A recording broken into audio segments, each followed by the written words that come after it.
Hello, and welcome back to my channel. This week we had the 21st round of the Brasileirão, and there were some surprises and some not very surprises, and also some disappointing things from referees.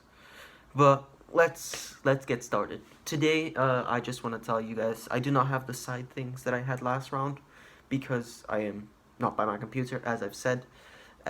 So as I said last episode, I don't have any of the images, those stuff, but I still have all the information written down on my pieces of paper right here. I had to get notes. I couldn't get the screen behind me. So, yeah, that's just me telling you guys that there's not going to be that high quality for a few weeks now, but it's still coming out, so I hope I can make every video come out in time. So the first match we had was between Juventude and América Mineiro. The game ended up in a 1-0 win for América Mineiro. It really overall barely changes the table because Juventude are last. América Mineiro did go up a little to 10th, but that we'll talk a little bit later.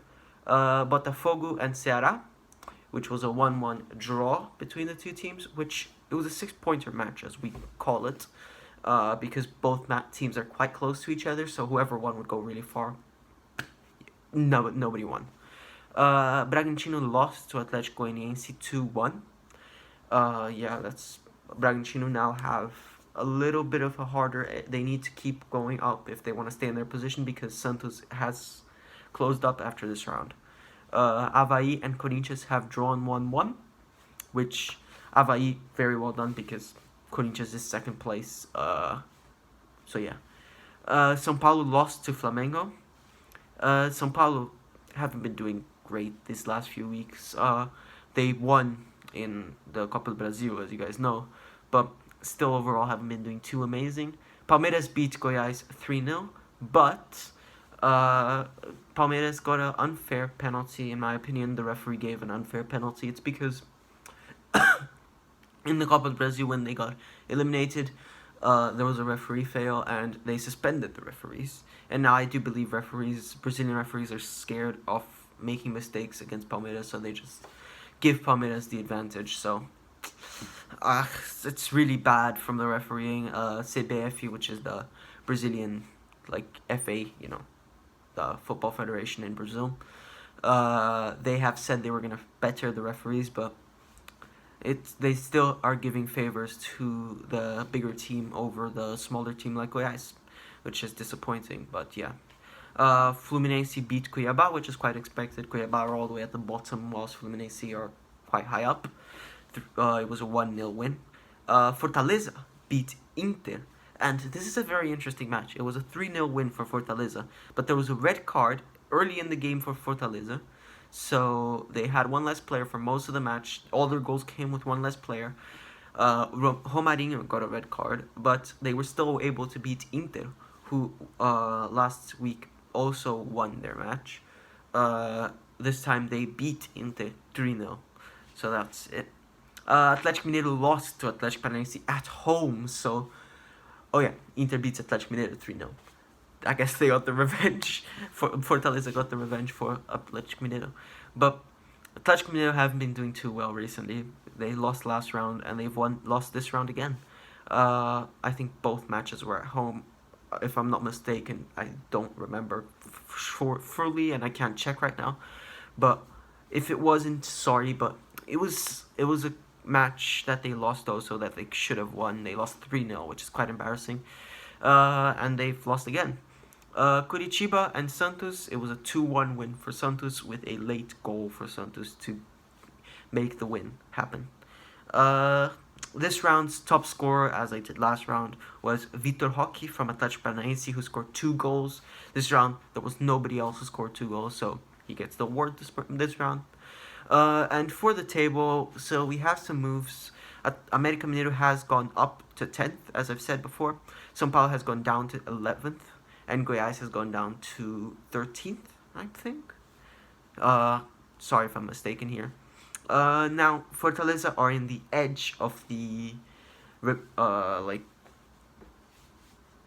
falling box, whatever, the people that go to the second league, they're now on the edge with 21 points. And Avaí have 22, so they're quite close. And Cuiabá has gone down because Fortaleza has gone up, which means Cuiabá, somebody has to go down to shift this.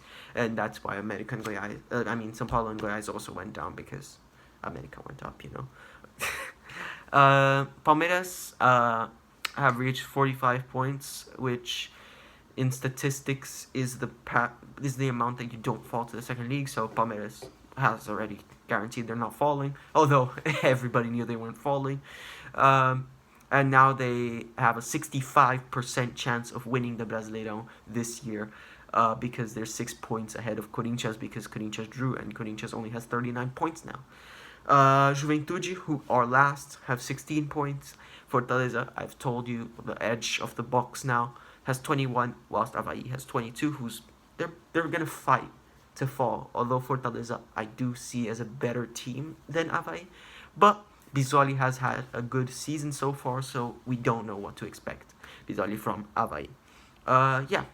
That's mostly it for this round. I don't think there's any big standouts except Palmeiras and Goiás with the one single mistake, but still, Palmeiras did win. But maybe that did damage Goiás, but we can't say anything. We can't change it. It's CBF has said they were going to change the referees, make them better, but it's still the same mistakes over and over again. In Santos vs Curitiba, there was a certain point the referee lost control of the match. So referees are still the same thing in Brazil. And they have favored Palmeiras here with a penalty. That was not a penalty, and Rafael Veiga hits penalties every time for some reason. He lost 1 or 2 in his entire time in Palmeiras, which is... And of course, Inter losing 3-0 to Fortaleza is also a big thing, because Inter did win last round 3-0 also, and this time Fortaleza had one less player. They were one of the they're one of the bottom teams of this league, and now we've got them losing to one of the bottom teams. Inter is losing to one of the bottom teams. It's if you look at it, it makes no sense. We don't know where Fortaleza had been playing really well throughout the season, but why haven't they done this before? Why did they only start now? I guess if you're a Fortaleza fan, you're happy now, but you're still quite scared that you can still fall, because you need to make 45 points, and you're right now on 21. Fluminense winning Cuiabá against is normal. Flamengo beating São Paulo 2-0 is also quite, because it was Flamengo's half team. It was more of a substitute team, and Flamengo beat São Paulo, even though they were playing with the substitute team, which does mean São Paulo have to come better up, because they're falling in the table. They need to catch up, or else they could risk falling down to the second league. So you don't want that to happen. So São Paulo needs to get some more wins. But overall, nothing else too surprising. So hope you guys have enjoyed, and goodbye.